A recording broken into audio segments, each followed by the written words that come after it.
Estudio Bíblico, el arte de servir. Suscríbete y sigue este curso, lección por lección, para entender más el plan de Dios, en la vida de cada uno de los creyentes y nuevos creyentes en la fe de Cristo Jesús. Iniciemos. Lección 8. La iglesia perseguida. Profecía de la persecución. Referencias bíblicas. Marcos 10, 30, que no reciba, con persecuciones. Lucas 21, 12, pero antes de todas estas cosas os echarán mano, y os perseguirán. Juan 15, 20, el siervo no es mayor que su señor. Si a mí me han perseguido, también a vosotros os perseguirán. Jesús había advertido a sus discípulos que podrían esperar la persecución. Esta persecución comenzó con el arresto de Pedro y Juan después que fue sanado el cojo a la puerta la hermosa. Durante 11 años la iglesia en Jerusalén sufrió persecución en 5 ocasiones. 1. Por los saduceos, ancianos, hombres principales y escribas. Hechos 4, 2. Por los saduceos, a causa de la predicación de la resurrección. Hechos 5, 3. Prueba y martirio de Esteban. Hechos 6, 4. La persecución intensa por Saulo. Hechos 8, 1, 3, 5. La persecución fomentada por Herodes. Hechos 12, 1, 25. El Señor permitió estas persecuciones y sin duda, cumplieron un propósito definido en el crecimiento de la iglesia. Las persecuciones fueron unos de los medios que Dios utilizó en esparcir la iglesia para que se predicara en todas partes el mensaje del Evangelio. Por medio de las persecuciones la iglesia se mantenía fuerte, y se desarrolló una fe fuerte mientras los creyentes oraban, viendo las manifestaciones del poder de Dios para librarles. Las persecuciones al principio. La primera persecución fue dirigida contra Pedro y Juan después de la sanidad milagrosa del cojo. Los apóstoles fueron encarcelados de la noche a la mañana. Cuando fueron traídos al concilio, Pedro les predicó un sermón maravilloso. En lugar de ser el acusado, llegó a ser el acusador. El concilio les amenazó y les despidió. La segunda persecución fue dirigida contra todos los apóstoles, Hechos 5, 17, 42.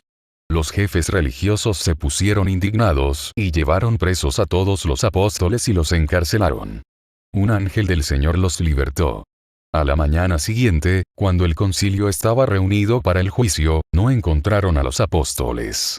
En ese mismo momento, los apóstoles estaban en el templo predicando las palabras de vida. En la narración de esta persecución, el estudiante debe notar las palabras de Pedro, versículos 29 y 32. Es necesario obedecer a Dios antes que a los hombres, y, también el Espíritu Santo, el cual ha dado Dios a los que le obedecen. Por esta última declaración se entiende claramente que la obediencia es necesaria para recibir el Espíritu Santo. También se debe notar la sabiduría de Gamaliel, el maestro de Pablo.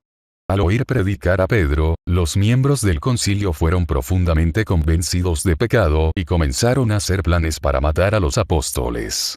No obstante, Gamaliel les aconsejó espléndidamente: apartaos de estos hombres, y dejadlos. Porque si este consejo o esta obra es de los hombres, se desvanecerá. Mas si es de Dios, no la podréis destruir. No seáis tal vez hallados luchando contra Dios. La persecución por el rey Herodes. Hechos 12, 1, 25. La quinta persecución fue dirigida a la iglesia por el rey Herodes. Este Herodes se llamaba Herodes Agripa I, nieto de Herodes el Magno, quien era el rey cuando nació Jesús. Herodes había ganado la buena voluntad de los judíos porque guardaba las costumbres hebreas. Para ganar más favor con los judíos, Herodes había ordenado la muerte de Jacobo, el hermano de Juan. Le hizo cortar la cabeza, una muerte semejante a la que sufrió Juan el Bautista. Se debe notar que de los apóstoles, uno de estos hermanos fue el primero que murió por la persecución y el otro, Juan, fue el último en morir. Herodes, al darse cuenta de que estos asesinatos agradaban a los judíos, mandó arrestar a Pedro, pensando matarle. Sin embargo, no quería hacerlo hasta después de la fiesta de Pascua. La iglesia se puso a orar sinceramente y Dios libró a Pedro la noche antes de la planeada ejecución. Aunque Pedro había de morir al día siguiente, no estaba inquieto ni despierto toda la noche. Él dormía. Herodes había tomado estrictas medidas para que Pedro no escapara.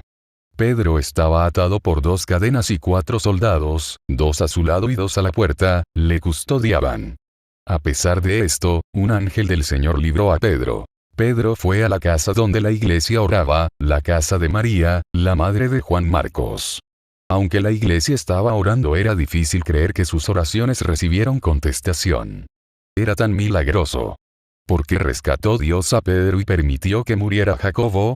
No lo sabemos y nunca debemos dudar de la voluntad de Dios en sucesos parecidos. Finalmente, debemos notar la muerte horrible de Herodes.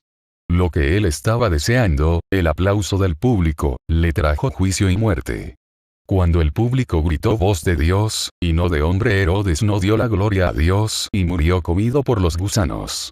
La historia relata que Herodes inmediatamente fue sobrecogido de violentos dolores internos y demoró 5 días en agonía hasta que finalmente murió. La liberación de Pedro. La historia de la liberación de Pedro es un ejemplo maravilloso de lo que hace Dios cuando rescata a un pecador del pecado.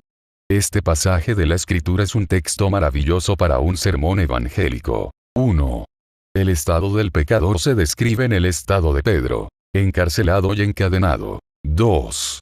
Una luz resplandeció. 3. Pedro fue tocado en el costado, cerca del corazón, un ejemplo del convencimiento del pecado. 4.